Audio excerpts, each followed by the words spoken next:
Welcome to SOULutions, when men come out of the shadows to testify, giving tips in manhood, honor the codes of integrity, and give out real solutions for soul survival. Today, we have on the show a tireless advocate in the growth of communication. He's a driven man whose presence and presentation will generate an aura before words are birthed from his mouth. A true change agent, a man who leads by action and experience. He starts his day with the powers of gratitude and thankfulness. Ladies and gentlemen, please welcome the speaker, the coach, the husband, the mentor, relationship expert, and the author of the #1 Amazon selling book titled, It's Really Good to See You. He's a true lighthouse, an ultra ray that casts out shadows of negativity, Mr. Stephen Anthony King. Peace and blessings, my brother. Thank you. Thank you so much for having me on. It's an honor and it's a pleasure. And it is really good to see you. Absolutely, sir. It is really good to see you. I think that's going to be the theme today as we roll through in this SOULutions for Men. Are you ready to drop these gems and answer these questions today? Well, you know, my nickname is the jeweler, man. So let's go. Let's get it. Here we go. What person did you meet or see that gave you the drive towards the man you are today? Who or what defined you? My mother, plain and simple. My father died when I was 4 years old. Mm-hmm. My stepfather was an alcoholic who I actually tried to go upside his head with a bat, and I attempted to murder him. My mother was my pillar of strength. Through it all, she was there.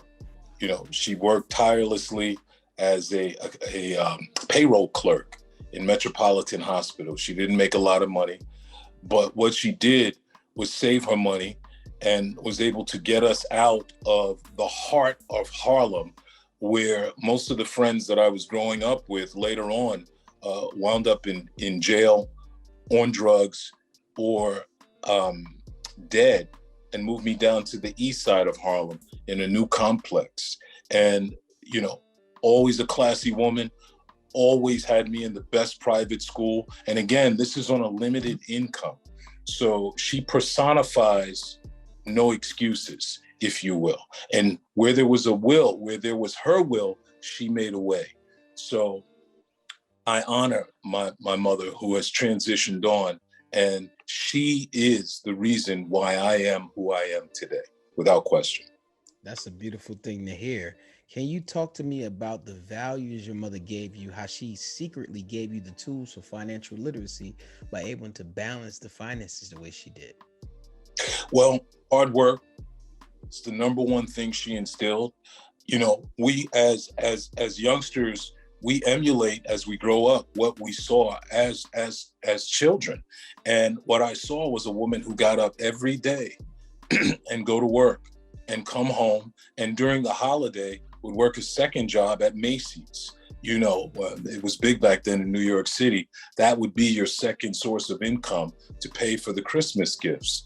And throughout it all, she still took the time to go to school, to get a certification, to improve her pay at her job. So she worked 2 jobs. She would go to school at night. And again, this is before online courses and things. So going to school was physically going to school, coming home late at night, making sure that there was food for us to eat, and getting up and doing it over and over again.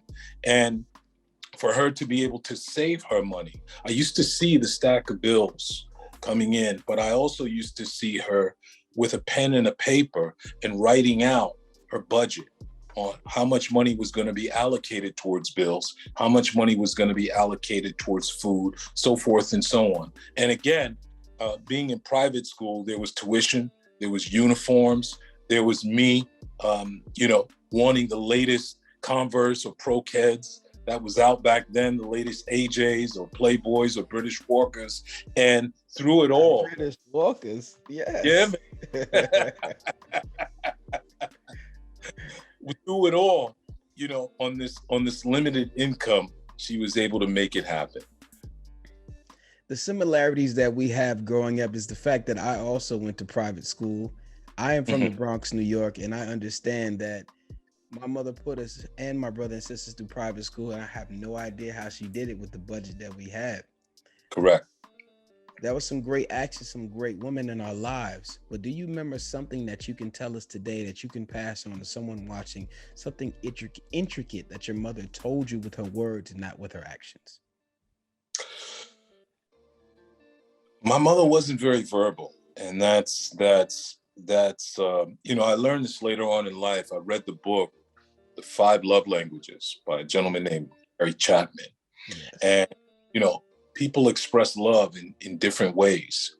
And my mother wasn't very expressive with her affection or her wisdom. It was more in her actions that took hold to me. But there is something that someone instilled in me that still resonates today. Was a gentleman, and I was a young adult just getting into the corporate world, and he said this to me, and it stuck with me to this day. The punishment for a man who lies and cheats is that he can't trust anybody. It still sticks with me today because it is so true. Now, it doesn't mean that when he said it to me, I took heed, because I did a lot of lying and cheating. But as I matured, and I was able to see that I was imprisoning myself with guilt and shame.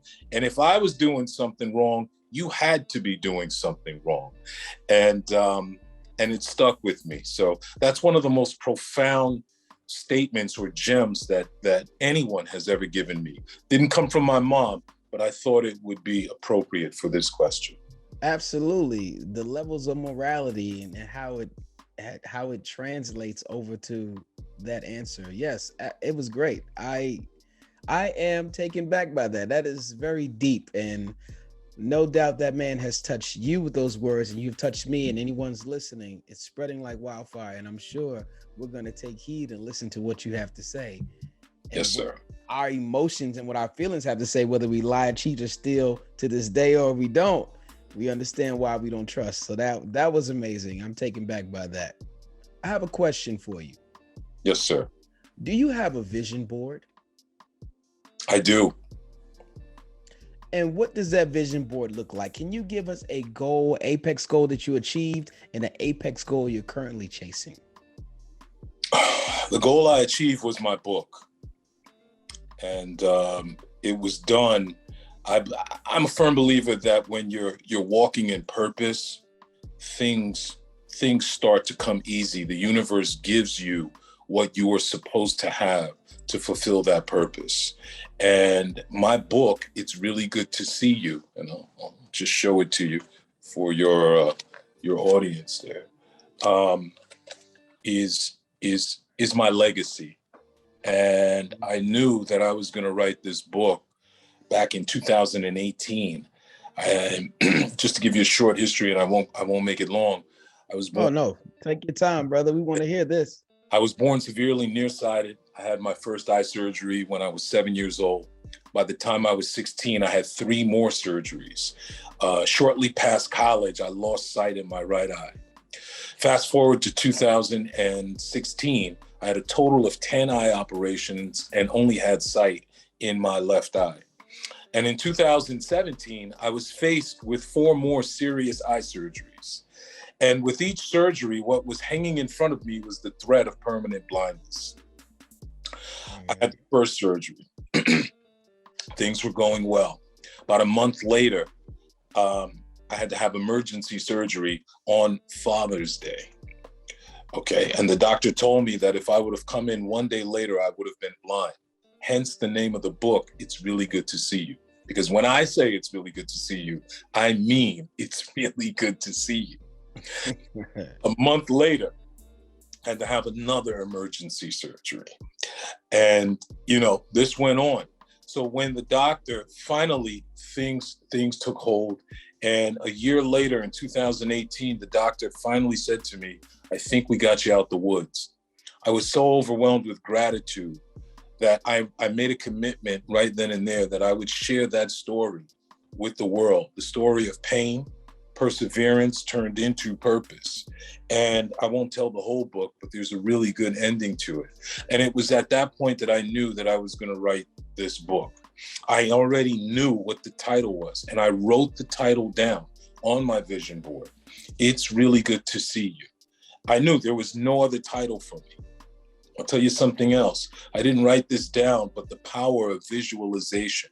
I visualized back in 2018, sending emails about my book with the title being, It's Really Good to See You, to a lot of people, but at the top of the list was Oprah, Steve Harvey, and Les Brown, who has been one of my heroes since the early 90s. And I would listen to his motivational talks.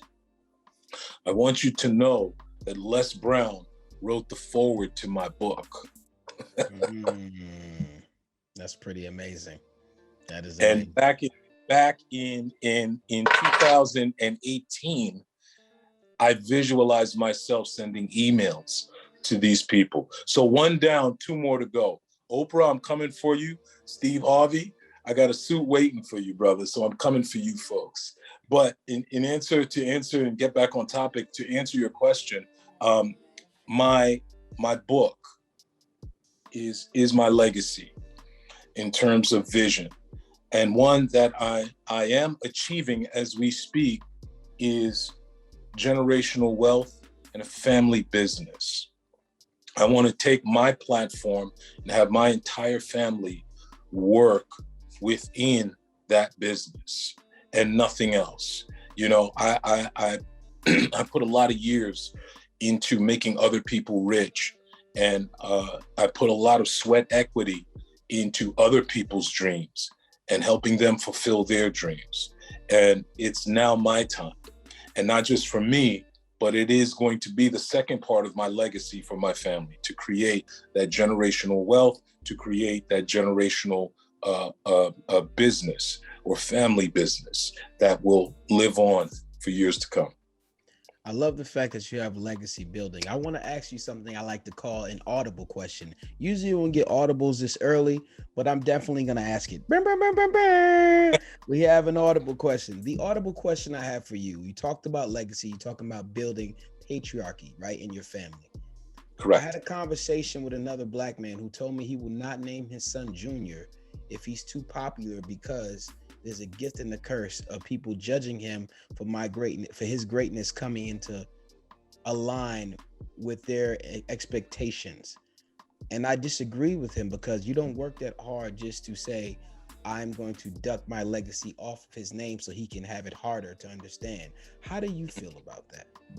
I agree with you. I believe that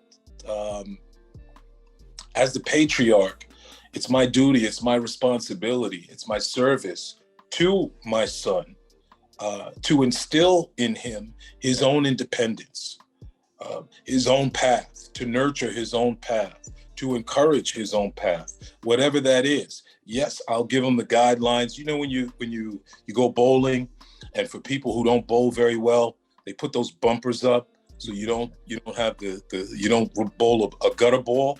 I believe that as a father, that's what I'm supposed to do. I can't impose my will on him, but if properly guided, my son will take hold of my vision, because it will be one that he believes in. It'll be a great vision. It'll be a great purpose, if you will. And he will find his own lane within that larger purpose. You know, you bring that up. I'm part of Les Brown's academy. It's called Hungry to Speak. And it is a family-run business. And, you know, his youngest son, John Leslie Brown, runs the entire business. So it's a prime example. And Les Brown used to bring his son on stage as early as, I believe, 10 years old, you know, but he has his own identity. He doesn't, yes, there's the Brown family name, but people don't know him as Les Brown's son. They know him as John Leslie Brown, an independent entity within this family business. And he's doing a heck of a job. So I believe that it depends on the father and how he's guiding the son, whether he's just looking to latch on to my fame and my celebrity or find his own. Absolutely, I agree with that. And having sight beyond sight and having the vision you have, even if you were going blind, you still had vision in your mind and your spirit. But tell me, during those times, what type of affirmations were you telling yourself every day to make sure that your vision stayed as clear as the eyesight you wanted? Well, I'm so glad you mentioned that. That's a phenomenal question, and I'm huge in spirituality, and that includes affirmations, visualizations. So, when I was going through these experiences, I couldn't sleep at night. So instead of just laying in the bed and letting my mind go wherever it would take me, and usually if you're not intentional, your mind will take you down the wrong street, and you'll wind up with that guy with the beat up fedora and the striped sweater with the dude who needs manicure, serious manicure, right? So I had to be intentional with my thoughts, and I would visualize, first of all, my granddaughter. At the time she was 3 years old, I would visualize seeing her walking down the aisle and getting her diploma at her college graduation, and me acting the fool at her college graduation, embarrassing her. And let me be clear, documented today, I'm gonna act a fool when my granddaughter graduates from college. But, when I would have those negative thoughts, that's where I would go. And I really, that became my anchor thought. But in terms of affirmations, I would say, thank you, God, that my eyesight is healed. Thank you. I had retinal surgery. So I would say, thank you, not please God, but thank you, God. And to me, there's a big, big difference. So thank you, God, that my eyesight is 20/20. I would say it, why not? I've never had 20/20 eyesight in my life, but my affirmation was, thank you, God, that my eyesight is 20/20. Thank you that my retina is healed. Thank you, thank you, thank you. Every affirmation that I spoke was thank you, because it's not so much what I'm saying consciously, it's what I'm feeding my subconscious. And to me, to ask for something, please give me, grant me this or that, implies that I don't have it already. When I say thank you, that implies that I already have it. And to me, saying thank you is what activates what you already have. I don't believe that, you can't return me. I didn't come with faulty parts. I am perfect in my uniqueness. That was another one of my affirmations, and still is to this day. Because I'll be honest with you, I'm human. And I have insecurities and I have complexes. And for a very long time, I was very insecure about my eyes and my eyesight. And as I began to turn that pain into purpose, number one, when you turn pain into purpose, it don't hurt no more. That's number one. And when you're walking in purpose, the universe, God, the creator, whatever you choose to call him, will give you and open up your mind to a higher level of consciousness. And I believe that by affirming, you activate that higher level of consciousness. Death and life are in the power of the tongue. In the beginning was the word. And words are energy. They don't just leave our mouth and disappear. Just think about it. You take two little kids, and you tell one little kid, you're bad, you can't do anything, you're stupid, you're not going to grow up to be anything, you're so dumb, you can't do it. How is that little kid going to grow up? And then you take another little kid and you tell that one, I love you, you're beautiful, you can do anything that you want to. You are so smart, you are so handsome. Think about how you're pouring into that young man or young lady and how they're going to grow up. And, we're so quick to worry about the words we say to others and don't really pay attention to the self-talk, the words we say to ourselves. And to me, that's what affirming is all about. It's part of my regimen every morning when I get up. There's certain things that I do that I like to call winning the morning. I do certain things with my wife. We call it making love every morning. And if you want to, we'll get into that. But I believe that if I win the morning, then I can win the day. And it starts with my mind. So I have to be intentional about what I say to myself and to others, but first and foremost, to myself. So my affirmations are, I am loved and accepted for who I am. I am successful and I am worthy of success. I am attractive inside and out. I still to this day say my eyesight is 20/20. And it's not there yet, but I believe that with technology, right, anything is possible. And it's not just about saying the words, without feeling. You have to feel the words that you're saying. You have to visualize the words that you're saying. It has to resonate deep into your subconscious to really be activated. So just saying the words and going through the motions is nothing, right? I went to see Anthony Robbins back in 2006, and he calls it incantation. And, he talks about how you really have to say the words with such vigor to penetrate down and resonate down to the subconscious. And I'll never forget, I used to work in New Jersey. I lived in the Bronx, up in the Baychester area, and I used to drive to work in Englewood Cliffs, New Jersey. And in my car, I would be screaming at the top of my lungs, I am successful and I am worthy of success. I am successful and I am worthy of success. And I knew people who were driving by, right, were thinking I was crazy, right? But I'll tell you, being at that job for 6 months, I did so well, I'm in sales, that they paid for my vehicle. My lease was up, I needed a new vehicle, and they offered to pay for it. That was in November. That March, or mid-March, that's when they sent me to see Anthony Robbins. Now, again, all the time, I'm successful. I'm worthy of success, right? They chose me out of about 70 salespeople to fly to Colorado Springs for this 3-day convention to see Anthony Robbins. 2 months later, when I came back, I got promoted to a manager, and I had a whole department that I was in charge of with 50 people, as salespeople. So these incantations, these affirmations, they work, but it's not just saying them, it's saying them and feeling them in your soul. That's what brings them alive.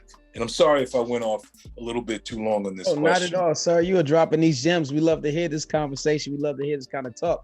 I love to see that you had 20/20 vision and within your spirit and within your hindsight. I mean, I know your vision is going to be 20/20, but you had 20/20 vision for real within your visions, and we applaud that. Thank you. You wrote a book. You're a published author. But what other books besides the 5 love languages, if you can give me a book right now that you feel helped save your life, what would that book be? As a Man Thinketh by James Allen. Tell me the emotions and feelings that book gave you. What did it get up? What action? What were you charged with after that book? That was the start for me of a higher level of conscious thinking. It's a small read. I would encourage anyone to get this book and read it. And what it does is talk about the power of the subconscious, the power of the mind, and how your thoughts dictate your words, and your words dictate your actions, and your actions dictate your circumstances. But it starts with the thought.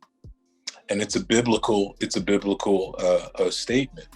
As a man thinketh in his heart, so is he, and it is a phenomenal book.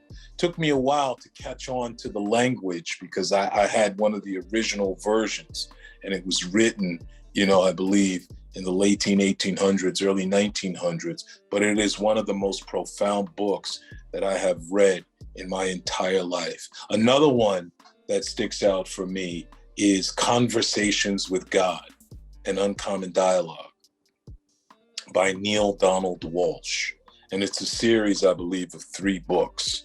And that really helped me answer the question of God, not religion, but of God. And it is the story of a gentleman who's down on his luck. Everything that can go wrong is going wrong. Wife left him, lost his job, house foreclosed. He starts writing letters to God, and he has this spiritual experience where God starts answering him through the pen. And when he realizes now that God is answering him, he starts writing it down, and he starts asking God all the age-old questions. Like, God, if you're God, why is there hunger? Why is there disease? Why is there famine? And it really for me clarified the difference between spirituality and religion. Okay. Religion is man-made. Spirituality is a personal relationship with the Creator.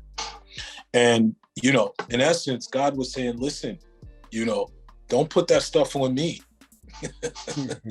You guys did that. The universe is infinitely abundant. There's enough for everyone, right?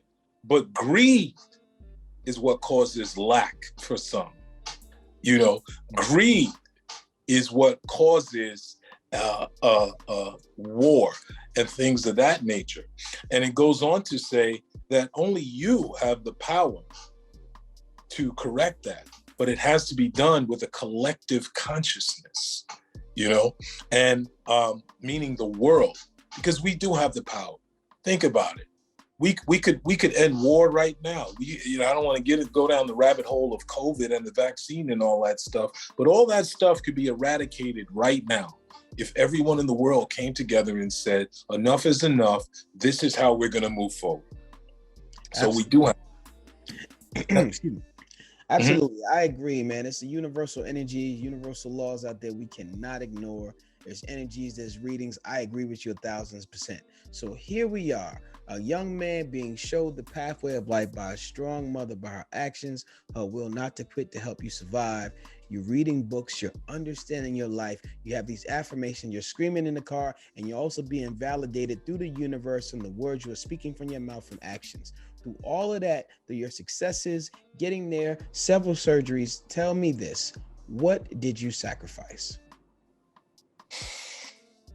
What did I sacrifice? That's a great question. If I had to look back, I sacrificed time. I don't even want to say sacrifice. I wasted a lot of time chasing things, chasing money, chasing outside validation, chasing, we come up, and I came up in Harlem, you came up in the Bronx, chasing ghetto fabulosity, as I like to call it. A fresh whip, some fresh kicks, music blasting, and when I get to the next corner, I rewind, press play again and start the record from the beginning. So now this block can hear the same jam that was playing last stunting, man, just stunting. Yeah, out there getting it. Exactly. I get it. But I and again, I'm sorry if I'm going off course with sacrifice versus wasted, but I believe that it was wasted time. And I believe that all of us, as yourself, and you're doing it, right? All of us that have made it through, right? Because we didn't wind up as a statistic. We're not in prison, or in my case, still in prison. We're not on drugs, or in my case, still on drugs. We're not dead, being shot, gangbanged, whatever, right? So I believe we owe. And I'm glad that you have this platform, because it allows you to speak to those out there. I have made the mistakes so that you don't have to. Don't waste time. I once heard somebody say, killing time is suicide. Question yourself. Why am I here? Why am I here? Is it just to get up and go to work and come home and watch, the game, and then get up and go to work and come home? And on the weekend, go to the club, pop some bottles? Like, why was I created? And when you start to really question that on a consistent basis, the universe will start to give you the answers. Because for a long time, I didn't question that. And it was only through experiences. For me, God has a way of humbling me in my most arrogant areas. You know, I chased that money and I acquired that money, a lot of it. But what I did sacrifice, to your point, now that I'm speaking, I sacrificed my morals and my values to gain those material objects. And it landed me an all expense paid trip to the beautiful mountains of upstate New York. I think a lot of people don't realize that you are supposed to do something that is independent and entrepreneurial. You go work for someone else because they're actually renting your development for a short time, but you're not Right. supposed to stay there. Even if a job pays you six figures, you're supposed to stay there until you accumulate enough crowdsource funds to go do what it is in your heart that you want to do. It's not you. I don't believe you stay working for someone else for 25 years. If anything, you can work 5 to 10 years for someone, do the right necessary saving, then work for yourself for the rest of your life with the right planning.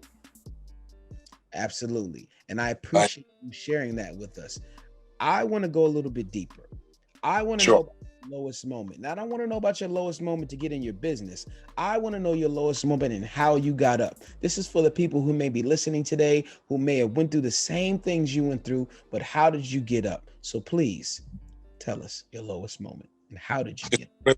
It's a great question, and it's very easy to answer. And, you know, my business is exposing my business. And my lowest moment was when I was addicted to cocaine. And I used to get paranoid. I stopped getting high and I got paranoid. And, you know, I was a little 2-bit hustler. So I started hearing voices at the door. And I thought they were coming to get me, to rob me. I picked my son up, who was maybe 2, 3 years old at the time. And I was contemplating jumping out of the window with my son in my arms. And I've got a couple of low moments, man. You know, I used to hang out of windows because they were coming to get me. You know, heard the walkie-talkies at the door. First it was the cops, and then it was the stick-up kids, and then it went back to the cops, and then it was the cops and the stick-up kids together trying to get me. Yeah. You know what I'm saying? It was, but that was probably one of my lowest moments. You know, aside from walking to the cop man crying because I didn't want to do it, but I couldn't stop. I couldn't stop. I was a slave to cocaine. And no matter how hard I tried on my own, I couldn't stop. And one word I can summon to describe how I got out of it, and that is surrender. I gave up. I stopped trying to do it on my own. I realized that I couldn't do it on my own, and I went and got help. And my message to anyone who's out there, whatever you're going through, whether it be drug addiction, whether you're in an abusive relationship, whether you're in financial difficulties, whether you're a gambler and you can't stop gambling, whatever is your stronghold, ask for help. You see, I was addicted to cocaine, but I still had an image. And what I quickly learned was that you can't save your face and your ass at the same time. Something's got to give. And when I was able to put down the image and remove the mask and ask for help, that began the healing process. I started out in a drug treatment program, And that introduced me to a 12-step program. And today I stand before you proud to say that I have 23 years and 6 months clean from as much as a wine cooler. I haven't had a wine cooler in 23 years, but I can't take credit for it. It was me surrendering, asking for help, and my higher power stepping in and doing the rest. Absolutely, absolutely. I like the fact that you said surrender. That is a key thing. And the fact that you're so vulnerable, and we talk about people being vulnerable these days, with people understanding vulnerable is also a form of how you want people to see you and also treat you, not just something that people can shed your skin in and attack you with. So I want to thank you for being vulnerable and giving people some remedy and some answers who may be going through the same things you just talked about, the same emotions, the same feelings, the same paranoia, and the same success on the other side. Let's shake some of that off and let's get out of this. I got a fun question for you now. Sure, baby. Sure. What have you procrastinated on and why? Procrastination. That's a great question.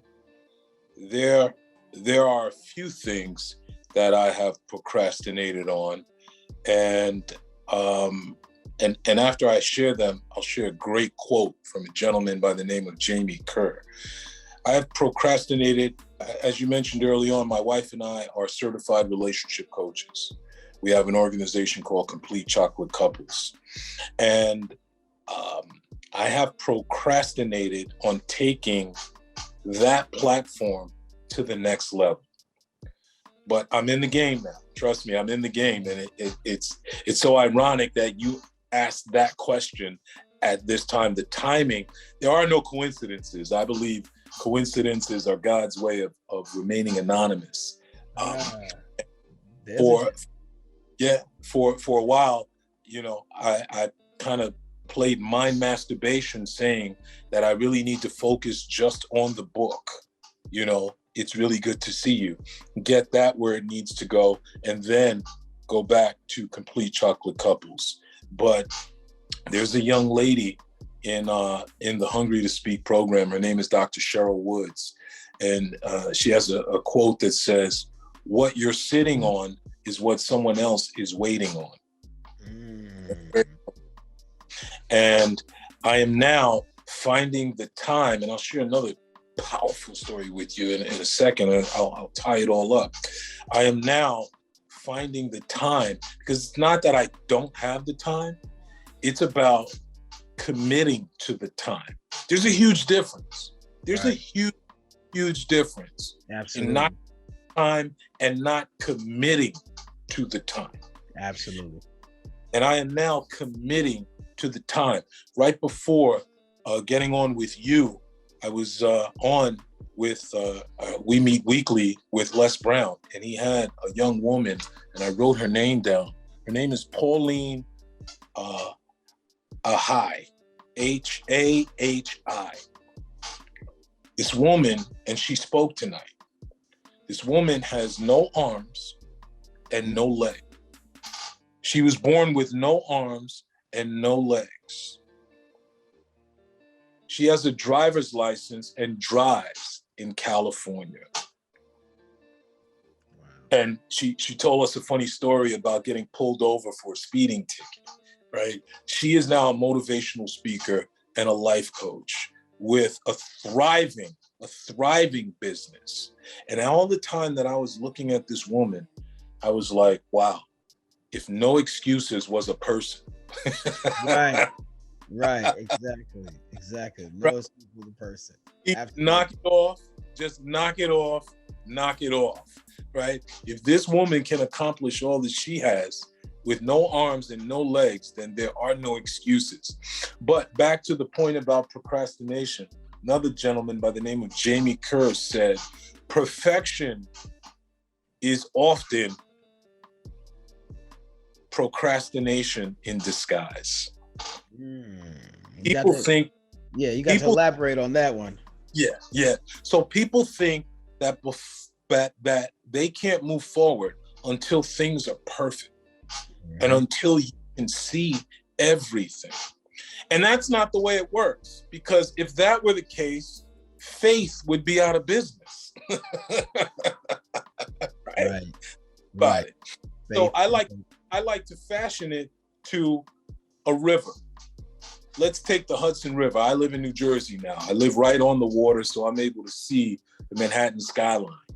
Now imagine, I'm standing at the river and there's no bridge to cross over into Manhattan. But every time I take a step, a plank appears for me to lay my foot down. And then I take another step and another plank appears. But if I don't take a step, then no plank appears. And it appears that there's no bridge to cross. And what I'm talking about is stepping out on blind faith, and during tying it into the book, I had to literally walk by faith and not by sight, because I didn't know if I was going to wake up from each one of those surgeries with my sight. But I did everything in my power, every single thing in my power, to make sure that I held up my end of the bargain and let God do the rest. So in terms of the procrastination, don't think that you have to have all the answers. Don't think that it's got to be perfect. Just take the next step. That's it. You don't have to take the steps from 3 weeks down the road or a month down the road, or the final piece of the puzzle on your vision board. Just do the next right thing. And the journey of 1,000 miles started with one step. So one step at a time. And if you don't know, don't worry about it. Fail forward. Don't be afraid to fail, because failing is part of success. And the only failure really, I'm using the word, but I don't want to get caught up in semantics. It's not even really a failure, because the only failure is not trying. Is letting your fear paralyze you. So don't do it. I've had those experiences, so many of them. I'm sure we've all had, and I look back and I have regrets on it. I really have regrets on it. And Miles Monroe said, the richest place in the world is the graveyard. Yeah. And why is that? All the greatest stories untold. So many dreams, so many businesses that were never birthed. So many stories. People have stories that they wanted to put in books. They never brought to life, and they died with them. So I'm going to give you a call to action. Rob the graveyard. Don't let your dreams die with you. If God put it on your heart, then it is possible. It is possible. And you just, even if you can't see how, just take the next step. And when you are walking in alignment, when you are walking in purpose, the universe will reward you with what you need, will give you everything that you need to accomplish that goal. Mr. King, you out here giving us a word today, and we appreciate it. You are inspiring people right now who are listening, whether they running, listening, or they just listening, cleaning up the house, or they're listening through their phone. They're feeling inspired right now. And I feel inspired just listening to you. And I want to thank you for your words of wisdom and kindness. Thank you. Thank you. Thank you, my brother. Now live in New Jersey. Let me ask you this question. Yes, sir. How important is it to leave where you're from to develop yourself to where you're going? I think you have to get out of your comfort zone. I think life begins once you get out of your comfort zone. How can you grow if you're comfortable? I've been in the gym. I'm an athlete, played college ball. I've been lifting weights since I was about 17 years old. And the old adage, no pain, no gain. Right? I started out bench pressing 130 pounds, right, at 17. And I'm 55 today. If I'm still bench pressing 135 pounds, something's wrong with that. Something is immensely wrong with that scenario. So it is vitally important to get out of your surroundings, to broaden your scope, to broaden your perspective. You can't be the biggest fish in the pool. If you are, you're in the wrong pool. And you are the sum of the 5 people you hang around the most. So you have to evaluate the people that you are hanging around. And it doesn't mean you cut people off, but as we grow older, you start to put people in buckets. You know, I have people that I've grown up with for over 45 years, back from 1975, 46 years now. And they are my friends. They are my ride or die. They're not even my friends. They are my family members, right? But there are certain things that I'm striving for that they may not be striving for. And it doesn't mean they're bad. It doesn't mean they don't want good things out of life. It just means we have separate paths. And if I stay with them, I'll never achieve, you know, all that is waiting for me. I'm a big believer that you don't have to wait on the blessings. The blessings are waiting on you. But God will only meet you at your level of effort. So if I stay stuck, then that's what I'm going to get, stuck. But if I move forward, if I take that next step without being able to see the full bridge to cross, then God will reveal to me exactly what I need. The universe, whatever you want to call them, will reveal to you what you need. So the short answer to your question is, not only is it important, but the word that I'm looking for, you can't do without it. You need it. And I'm sorry, I'm having a 55-year-old moment for the word, but you get what I'm saying. God will meet you at your effort is a solid answer if you ask me. It's not about a 55-year-old moment. It's something that you have to do to grow. You have to get outside your comfort zone, make yourself uncomfortable to grow, activate the neurons in your brain to think about something different from the patterns in your life that you already have been attributed to. So absolutely, I do agree with you. Now, I have this question on the show. It's a little bit intrusive, so I'm going to ask it, but you don't have to answer it. But I also suggest that you give a solution or drop a gem for it. But let me know if you think I should keep it. Are you ready for this question? I'm ready. Bring it on. Are you sure? I'm sure. What was abusive to you that you thought was love? That's easy. Yelling and screaming. And not only to me, but let me put it this way. I was not only the victim of it, I was the perpetrator as well. Because, you know, as children, you know, the most pivotal developmental stage of a human being is, I believe, between the ages of 4 and 7. Somewhere around there. Yeah. And what you experience in that time frame stays with you throughout your life. And, you know, that's how love was expressed, you know, or you know, that's how communication, I should say, went on in my household, you know. And I believe that it wasn't intentional. It was just that family curse being passed down. You know, and I have a story because I grew up and once my son was born, you know, my heart was in the right place. But by the time, you know, whatever came from my heart got to my mouth, it was verbally abusive. It was abrasive. You know, it was just yelling at him.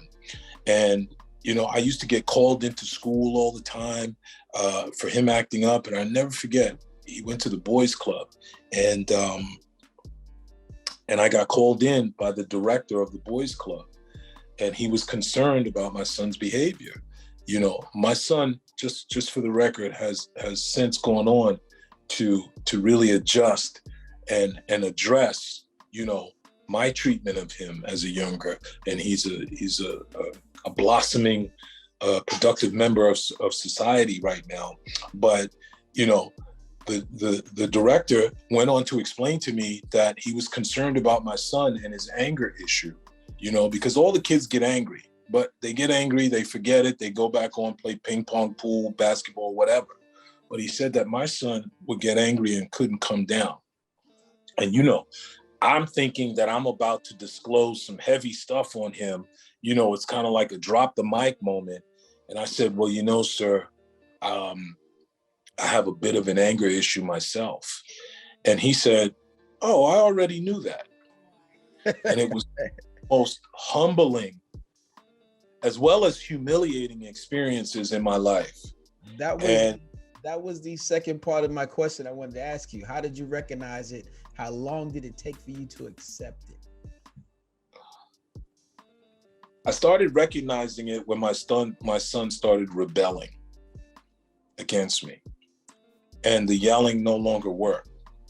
He wasn't listening to me anyway, and actually started resenting me for how I was treating him.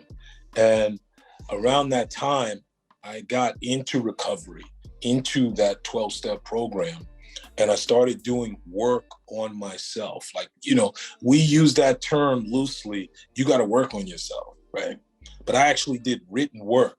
You know, a 12-step program, people think it's all about drugs. No, it's about your behavior and your attitudes that lead you to use drugs. Drugs is a symptom of the issue you have. The symptom is me. And so I had to literally do written therapeutic work and go over it with individuals to uncover all that stuff, all that garbage, as I say. I had to take out the garbage, the internal garbage. And as I got more into the program and started to become more aware about me, that's when I realized the destruction that I was causing in my family. And gotten a lot better with it.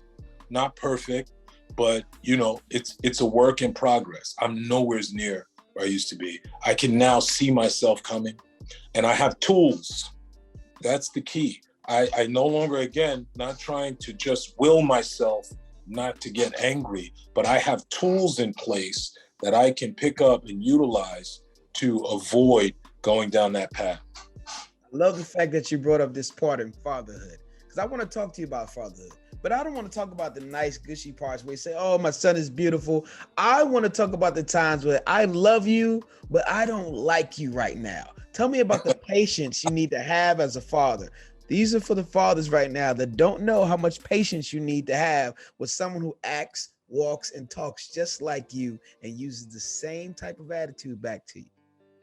Yeah, you know, that's and I salute all the fathers out there who are putting an honest effort to do the best that you can, you know.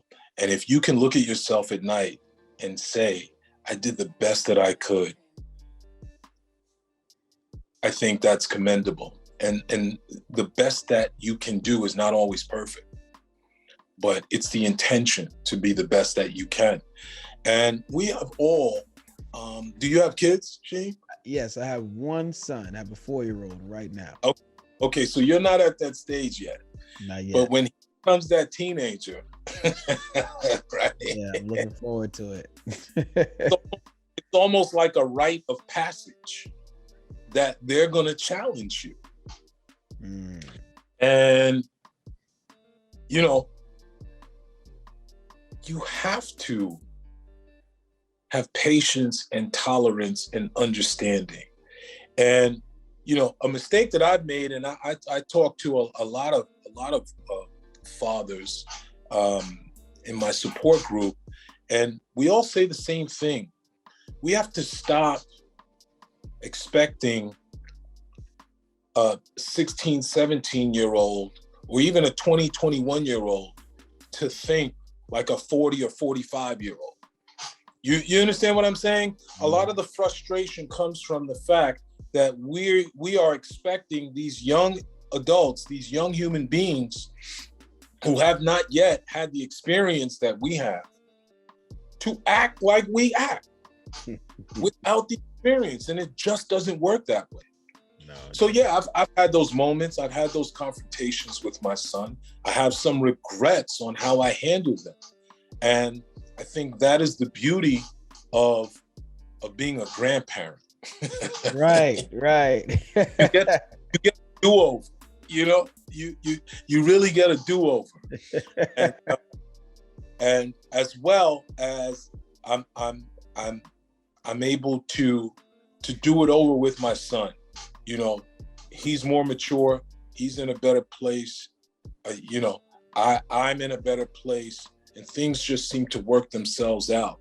But I think it was Creflo Dollar who said years ago that, and there's a great book that I would recommend. It's called In Search of Dad, right? That I would recommend to anyone. And but Creflo Dollar said, you lead by service. You know, we were granted the power as head of household, not to rule with an iron fist, but to serve our family. And how do you serve your family? You know, by grooming them and bringing them up the right way, by pouring into them, not dumping out of them, if that makes sense. You know, not imposing my will, but imposing my love and my affection and my guidance, and leading by example. And everything that I do should be to service of my family. Because I just believe that, you know, inherently, we are the head of the household. And I know for a fact, as my mood goes in the household, so does the mood of the household. But now, you know, am I abusing that privilege? Or am I being responsible with that power? And I have to always ask myself, you know, if I don't get my way, am I going to impose my will? I'm a big guy. I'm 6'2", you know, 250, 245, right? I've got a loud, strong voice, and I can bully my family. But like, what kind of nonsense is that? You know? So I have to be responsible with the power that I have been gifted with. And I have to always assess myself. Back to what you said, you know, earlier, one of the earlier questions. If there was one thing that I would do over, it would be at a much earlier age, assess my attitudes and behaviors for the day with the people that I interacted with. And did I create harmony or dissension? Real simple. Real simple. You know, and if I created harmony, then I believe that I'm on the right path. But if I created conflict or dissension, then something's wrong. And the first person I need to look at is myself. I think the biggest part of integrity is being able to accept correction. Correct. 100%. Yeah, and then the respect of it all, the accountability of it all falls into place.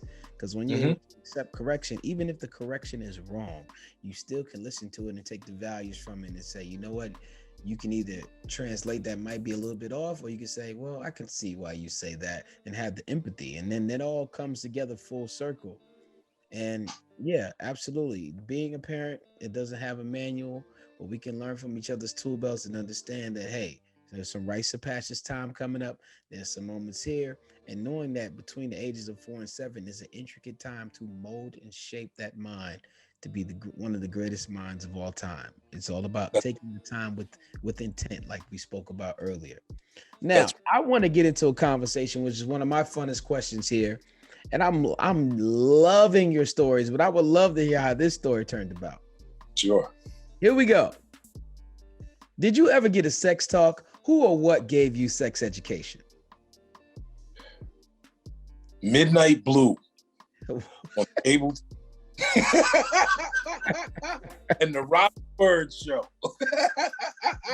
You see what I'm saying? Why do you think in our communities we allow everyone else to give us information about one of the most funnest emotional things you can ever embark on, and it can also turn out to be something that hinders you for life with government like child support and these other things? Why don't we sit down and talk to each other about the pros and cons, the way it feels, how good it is, how much certain females might take advantage of you? Like, we all have to go in the dark with a flashlight, and we all get information from people left and right of us who don't have any of the answers. Why do we run from this as parents? Why do we run from this as mentors? You bring up a good point, Sheen, and I think it is the responsibility of all those who have biological children. And again, my call to action is all those who have just made it through to a point of wisdom and maturity to reach back and pull up. One of the biggest culprits especially in our community, is fatherlessness and the destruction and collateral damage that is caused by a father not being in the household. And I think that's really part of it. Growing up in my era, where I did see a strong family nucleus with a father and a mother, but I didn't have it. And so many of my friends didn't have it. There were a few in the building, and they were like the Cosbys of my building. And they're still kind of my heroes to this day.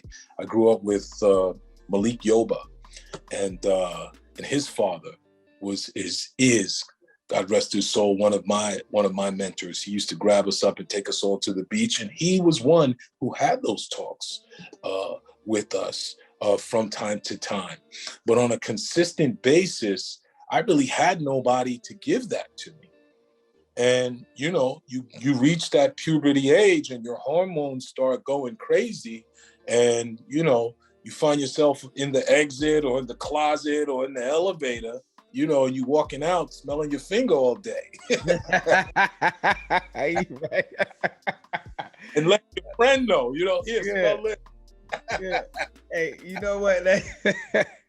It's such a deep question that people don't pay attention to. Like you said, fatherless information, molestation.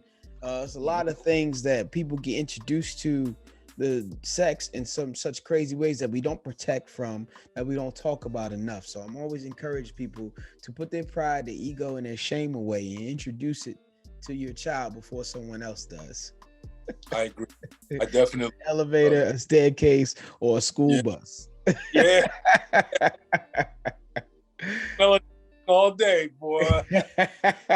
Absolutely. Should there be a basic training program amongst men, a level of education given out?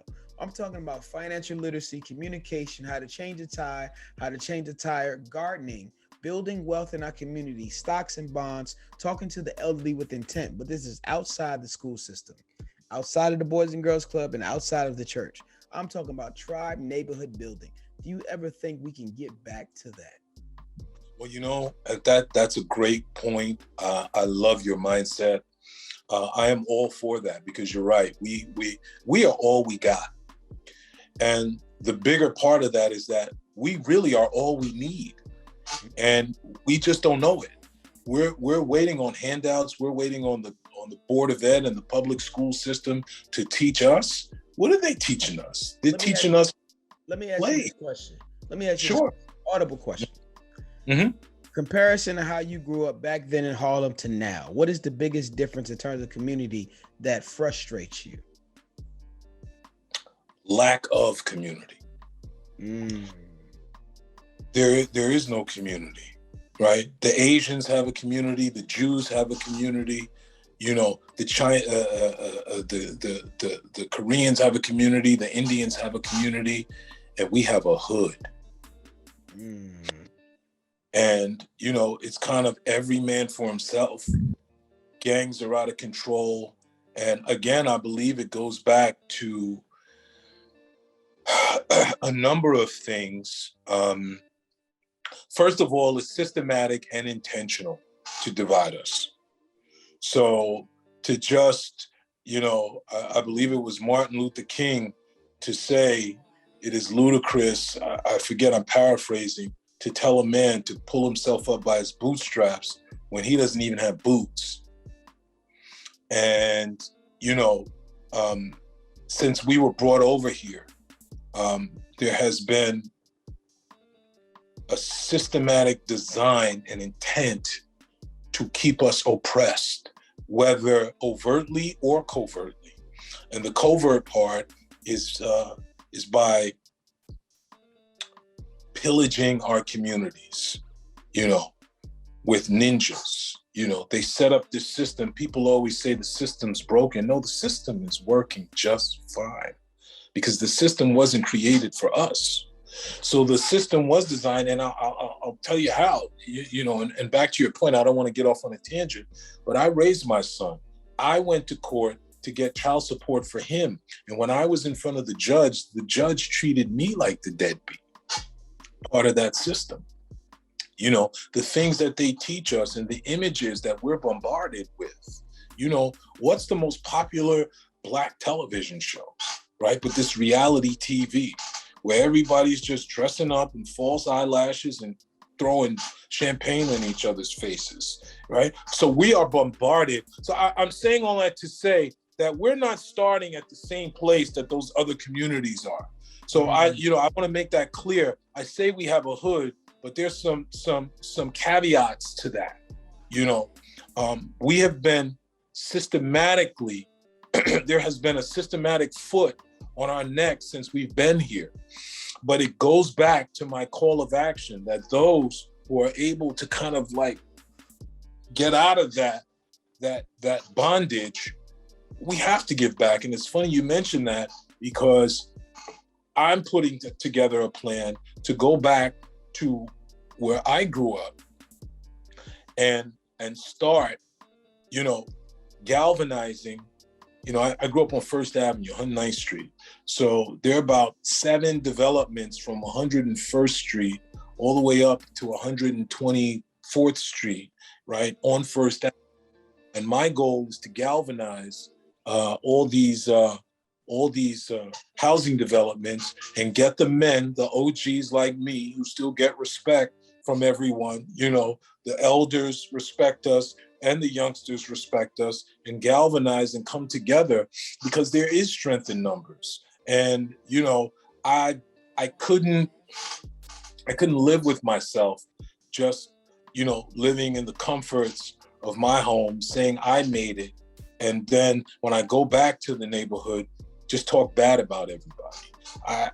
That just doesn't sit right with me, you know, and I don't hang out with guys like that. So the short answer to your question is yes, there should be some collective curriculum, if you will, or at least attempt to educate our own, by our own, and not look for handouts or for anyone else to do it for us.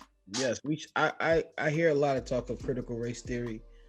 We shouldn't even be in that talk. We should be already teaching our own personal history so we know who we are. It's something about sticking our chest out even further when we understand what has been done to us, who did it, and why they did it. And now we can understand what trust really looks like.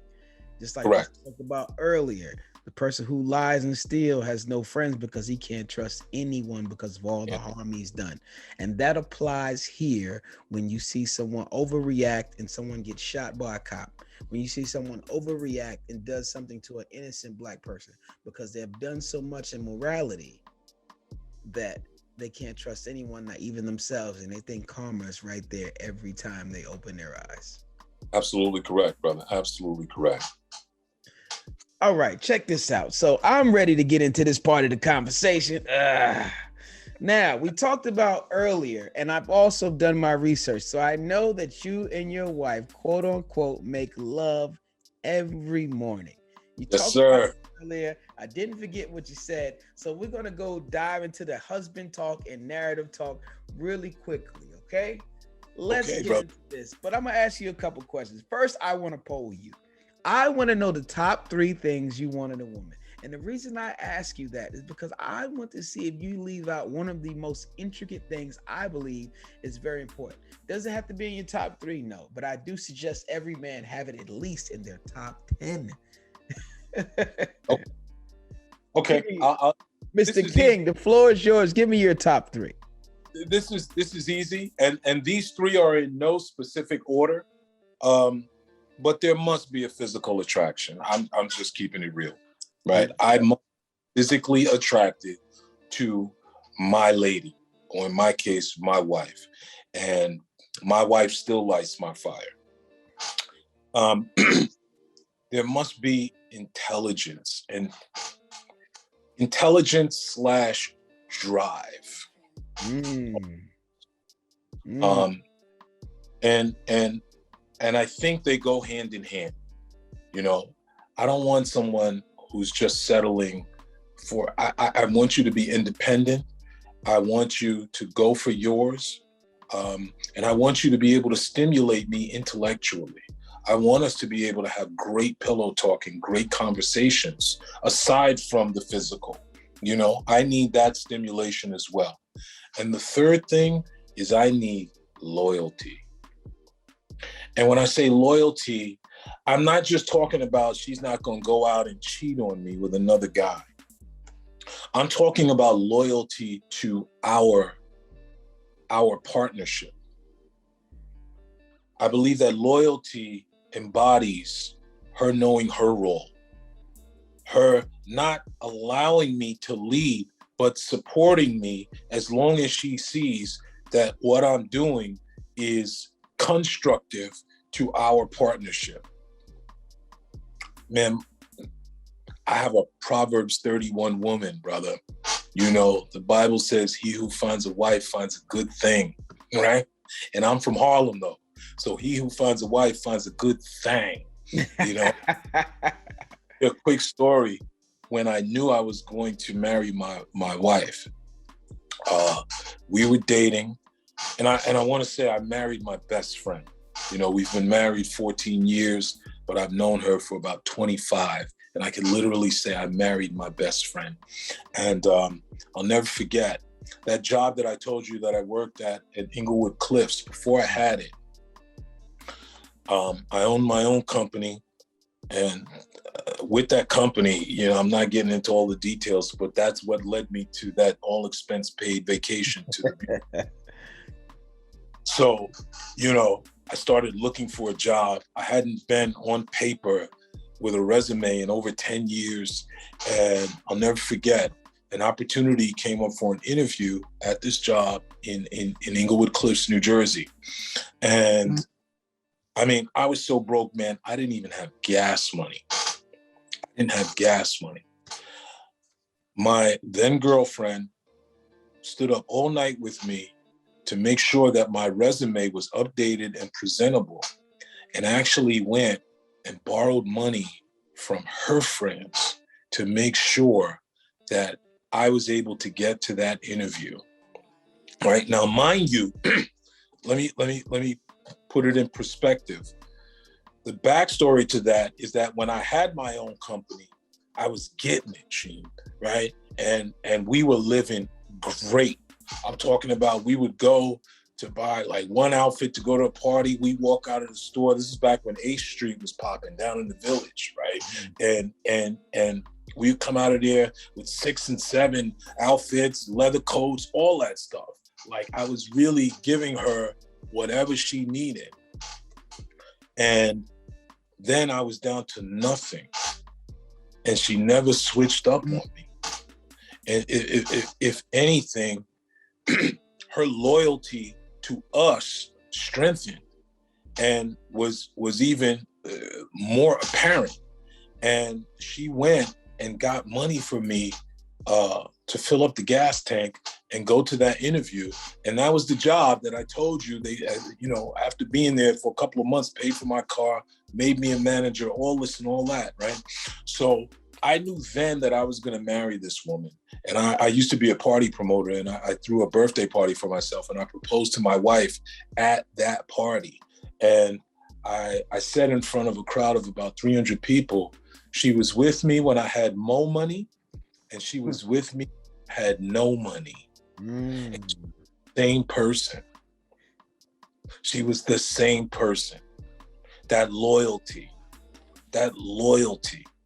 is utmost. So those would be my 3: physical appearance, intellect / drive, and loyalty.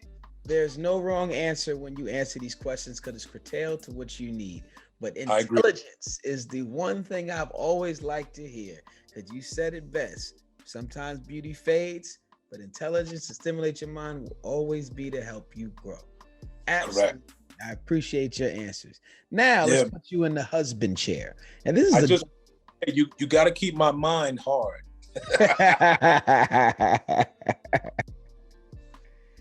I'm going to put you in the husband chair. You're already in the husband chair, but depending on how you answer this question, I want to hear what you have to say. As a husband, would you rather have a great woman or a great wife? You have to pick one and tell me why. Well, I think if you have one, you have the other. I truly believe they're one and the same. That's my answer, because there's no wrong answer. Yeah, I do have a great woman who represents us well, and in the book, the story within the story is her loyalty to me and how she held me down. If you go on my social media on Facebook, you'll see I put yesterday, if hold me down was a person, and I put my wife's picture. And I believe that every great woman kind of evolves into a great wife. I think every great woman out there will attract her king and will be attractive enough that he will want to marry her and make her the wife. I'm a big believer in vibrations, and I think we operate off of frequencies. And quite often people think you attract what you want. You don't. You attract what you are. And when the queen is ready, the king will appear. So I believe in terms or in definition of a great woman, I think a great woman evolves by nature into a great wife. Absolutely, brother. I love your answer. You're helping people out there today. Now, validation from your partner. It's like you win a championship when you meet the right woman. Well, Mr. King, I ask you, do you defend the title? Are you competing with the best versions of yourself year after year to be that strapping man that she loves the most? Are you defending the title, or are you laying back after some victories? No. And that's the beauty about the drive that I talked about, because the drive fuels me and motivates me to be on my game, because my wife is never stopping. She is never stopping, and the beauty of it is that she doesn't have to tell me, why don't you do this and why don't you do that? Just her actions motivate me. Just the greatness in her stimulates the greatness in me. If that makes sense. Yeah, it makes a lot of sense. Let me give you this audible. You once said that your mother's actions and her drive stimulated your mind. Can you honestly say that frequency is what you found and married? Yes, 100%. Because I was operating on a lower frequency. And again, back to, so here's how it ties in, right? I was in a relationship that was very toxic. I'm not pointing fingers at anybody. It was just two broken people, right? Trying to find their way, who had never had guidance. And we harmed each other because that's all we knew how to do. And we went our separate ways. And that's when I started getting into that step work that I told you about in the 12-step program. So I actually took out the internal garbage, if you will, and I started vibrating on a higher frequency. And I was able to not only attract, but to be able to recognize that this is the right woman. I think when you are operating on there are two types of sight. There's eyesight and there's mind sight. This is what Les Brown taught me, right? The eyesight is what you see in front of you. The mind sight is what you know in your being, in your soul, that is right for you. And I was able to have the mind sight to say, this is my queen. And I still feel that way to this day. I tell her every day, marrying you was one of the best decisions I ever made in my life, ever. So yes, that frequency, whatever frequency you're on, not only do you attract the individual, but you have enough intuitive sight to know that this is the right one for me. And this is where you are. Yes. You attract who you are. I like to attract who you are, absolutely. And I want to leave space enough right now to talk about what you said about how you and your wife make love every day. I've done my research. I know what you've said about it, but please enlighten my audience on the process of that. Okay, did you put up the disclaimer that this is after a certain time the show goes to the next rating is no longer PG. Hey, this is a show about men, and we talk about men things, and this is what we do. So you talked about what you say every morning to her when you wake up, the gratitude you guys give. It's all in that process. So I would love to hear from the man who does it every day's mouth to maybe you might want how to add that to their life.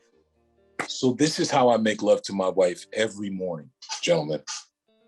As soon as I open my eyes, I turn over and I whisper softly in her ear, "You're beautiful and I love you." Because I want that to be the first thing she hears every single morning when she wakes up. Because I believe that that's what women need. They need that affirmation. They need that expression of love, and they need that reinforcement. And I give it to her not just because she needs it, because I believe that that's what she is to me. She is beautiful, and I do love her with my being. I love her. That usually wakes her up very gently. The next thing we do is list 5 to 10 things that we are grateful for. Each, not collectively, but I list 5 to 10 things and she lists 5 to 10 things. And what that does, Sheem, is start that frequency. It points me in the right direction, because we all know that you can wake up and you don't have to do anything to start thinking negative. And remember what I said earlier, win the morning and you win the day. So, life is going to show up, and life doesn't always show up with high heels and makeup on. Life can get real ugly, and you can wake up and start thinking about all the stuff that went wrong yesterday, all the fears of the things that are going to happen tomorrow. There's more month at the end of the money. You know what I'm saying? The credit can't get it. So I have to be intentional. We are intentional about pointing our mind in the right direction. And for me, there's no better way to start vibrating on that highest frequency than with gratitude. With gratitude. Just try it. You can't be angry and grateful at the same time. It's impossible. You cannot do it. You cannot do it. So we list 5 to 10 things that we are grateful for every single morning. The next thing we do is pray. We cuddle up, play a little footsie. Like I told you, I'm 6'2", I'm about 245, but I'm a marshmallow when it comes to that cuddling stuff, man. I like that. I get all tickly inside. But we hold hands, we all on each other, and we start praying. And prayer is one of thanks. Not God grant me, not God please, not God give me. Thank you, God. Thank you for waking us up to this beautiful day. Thank you for loving us. Thank you for your grace, your mercy, your divine protection that covers us, covers our children, our family, our friends, all our loved ones. Thank you, God, for the power, the guidance, the provision that you have already given us. Thank you for it. And again, for me, the thank you activates what is already in me. I don't have to ask for anything. There's a story in the Bible about the chosen people when they were in the desert, and God would give them manna, which was their nourishment. It's like a grain. And he would give them only enough for the day. If they tried to stack it up and save it for the next day, it would go bad. But every day they had enough, right, to get through that day. And I believe that God gives us all enough to get through the day, whether it's strength, whether it's guidance, whether it's patience, whether it's healing, whatever. God did not bring us this far just to bring us this far. But you have to activate it. And you activate it with faith. And what better show of faith than to say thank you instead of please give me. Think about it. If I want $5, right? And I say, Sheen, please give me $5, that implies that I don't have the $5.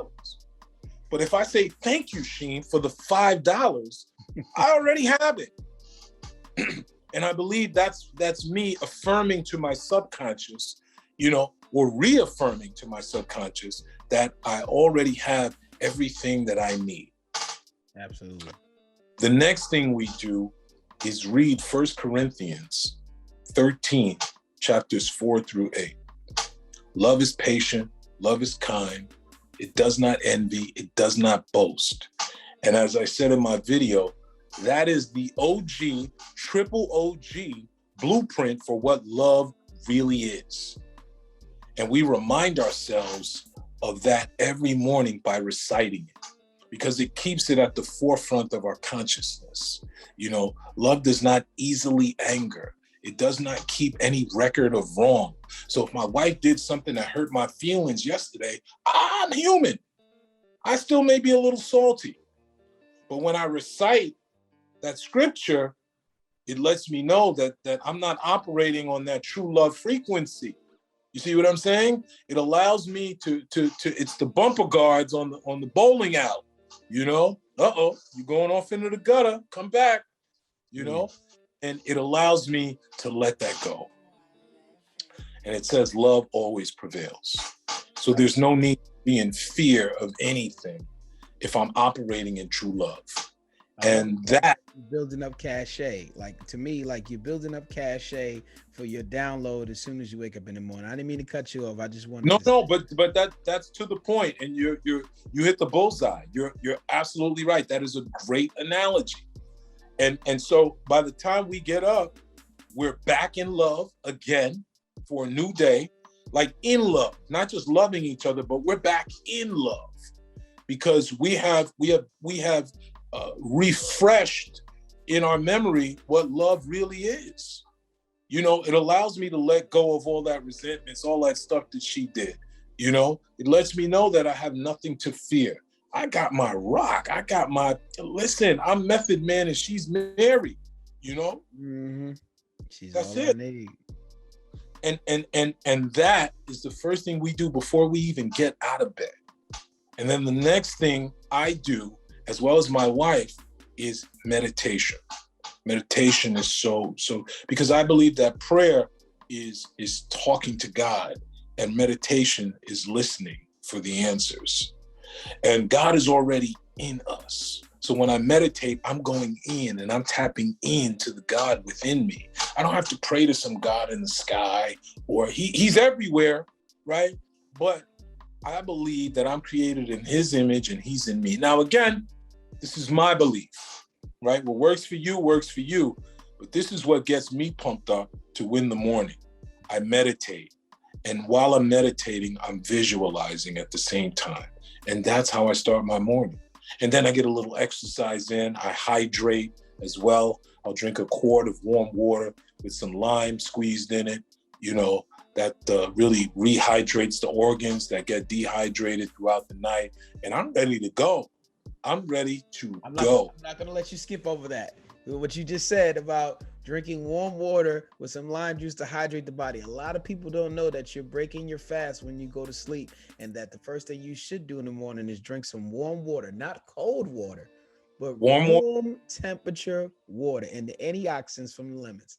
So that wasn't a small thing, everybody. That is a great gem. Make sure you take that in. I came up with something called operating at 100%.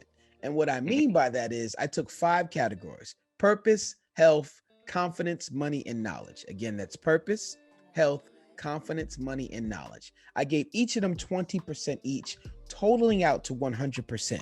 So every day you would give yourself a score of 1 to 20 from purpose, health, confidence, money, and knowledge, adding it up to a weekly average to let you know that you've been working towards your dreams, your endeavors, your purpose. So if you've only been operating at 87% and you need to be at 95%, you're not on the right goal. So the purpose of keeping track of your life and giving yourself an evaluation. So I asked yourself, Mr. King, within the last 24 hours, out of purpose, health, confidence, money, and knowledge, how much of 100% have you been operating out of? Again, that's purpose, health, confidence, money, and knowledge. I love that, man, and I'm gonna write that down as soon as I get off camera, because I salute you, brother. You're a wise individual, and Thank you very much. I'm gonna call you Solomon. No, I really, that touched my spirit, and it's so spot on. So if I had to give you a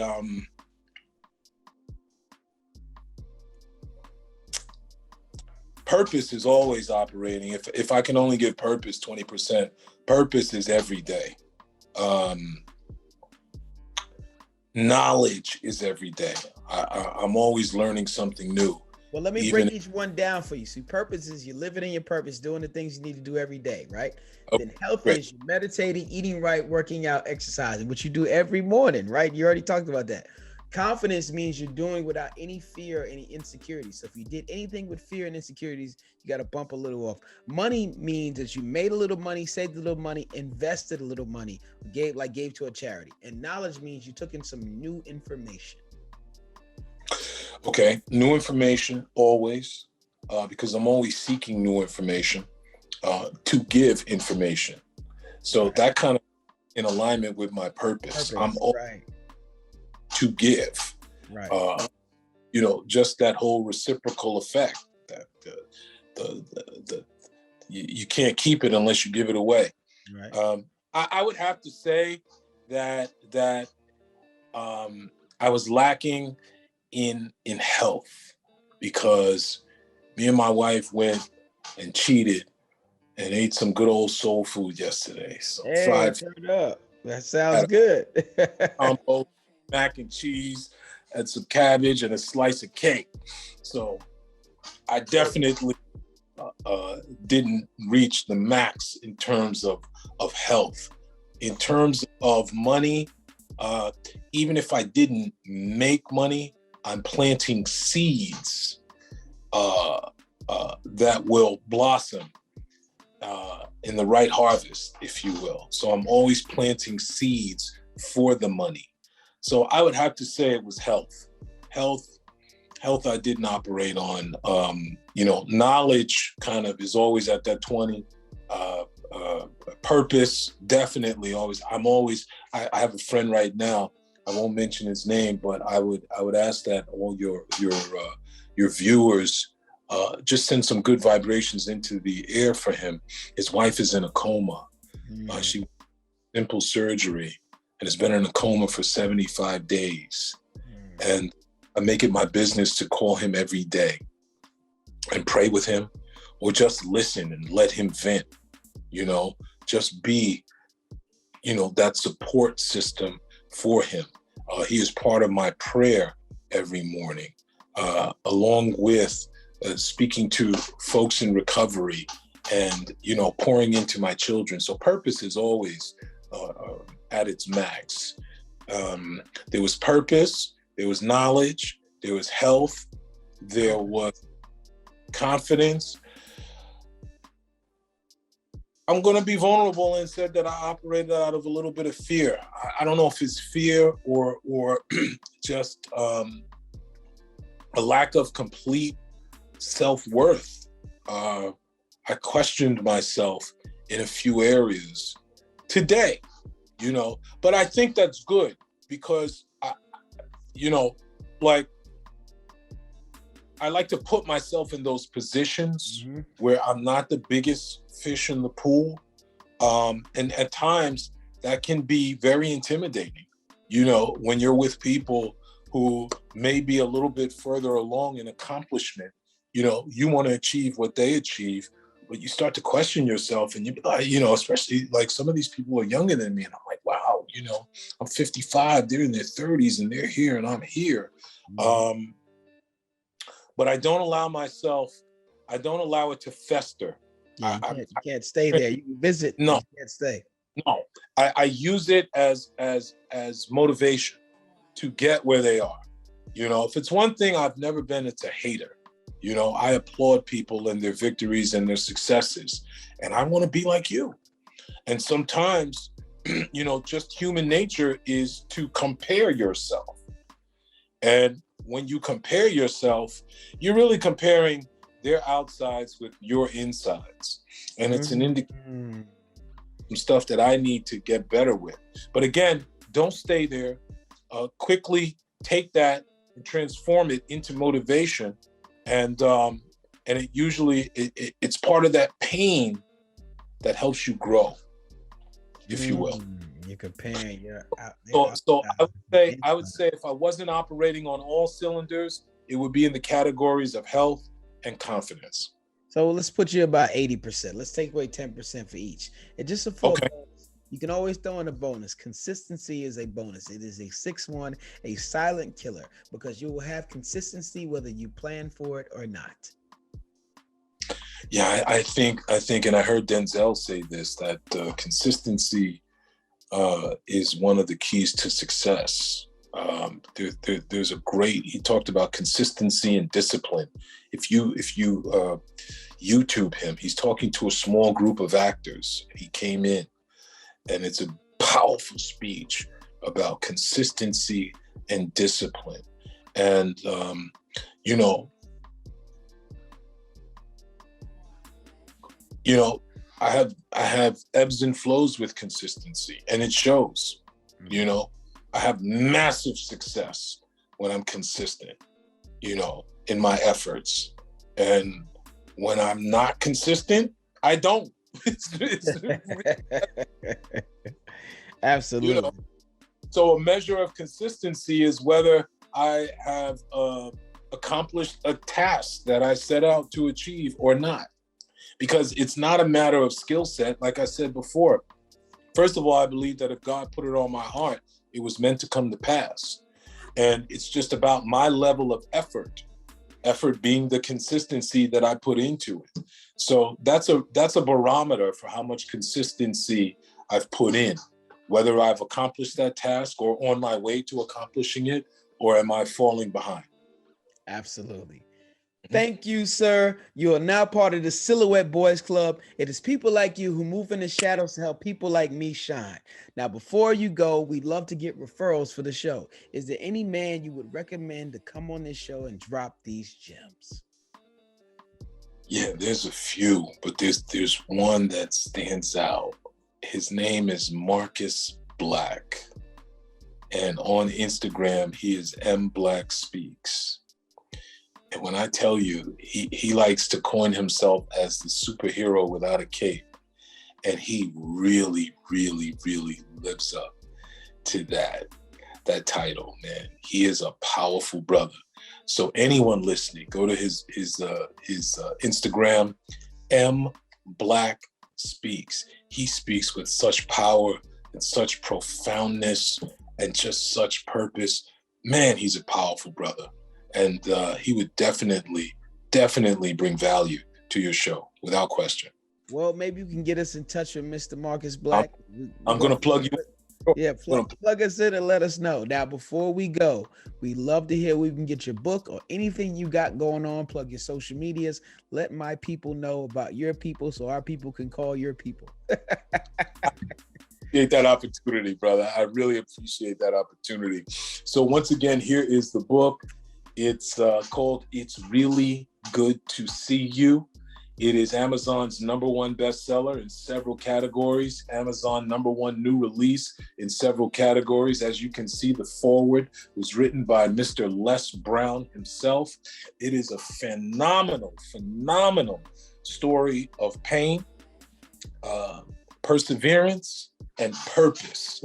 And the story within the story is the love story and the loyalty that my wife shows to me, the lioness that came out in her and protected me throughout that entire ordeal. You can find this, if you want a signed autographed copy, you can go directly to my website, itsreallygoodtoseeyou.com. Plain and simple, itsreallygoodtoseeyou.com. Everyone who orders the book from my website will get a signed autographed copy mailed out by me. It's also on Amazon. in ebook form and in paperback. Stay tuned. In about 2 weeks, the hardcover will be out for your coffee table. And if you want to email me, you can at Steven@itsreallygoodtosee.com. Real simple. Steven, Steven, at itsreallygoodtosee.com. On Facebook, I'm Stephen Anthony King. On Instagram, I'm Stephen Anthony King. Come holla at me, guys. I'm here. I'd like to build with you. Thank you, Mr. King. For Yes, those sir. listening, you can reach me at solutionsformen@gmail.com to be a guest on the show. Also at Sheem1 on all platforms. Let's continue this conversation on Facebook, Twitter, Instagram, Clubhouse, or in the streets if you see me. Before we go, we end with a quote from Dr. Miles Monroe. True success is not measured by how much you have done or accomplished. It's not compared to what others have done or accomplished. True success is what you could have done compared to what you could have done. Let me rephrase that. True success is what you have done compared to what you could have done. In other words, living to the maximum is competing with yourself. It's living up to your own true standards and capabilities. Success is satisfying your own personal passion and pursuit of personal excellence. So, question of the day, question of your life. Are you maximizing your life? Ladies and gentlemen, this has been Solutions for Men. We thank you, Mr. Stephen Anthony King. Y'all go out and get the book because, like we said in the beginning of the show, it is really good to see you. Peace and blessings. It is really good to see you, my brother. I'm very impressed with you, young King, and keep winning. Just keep winning. Peace and blessings to you, man. Peace and blessings.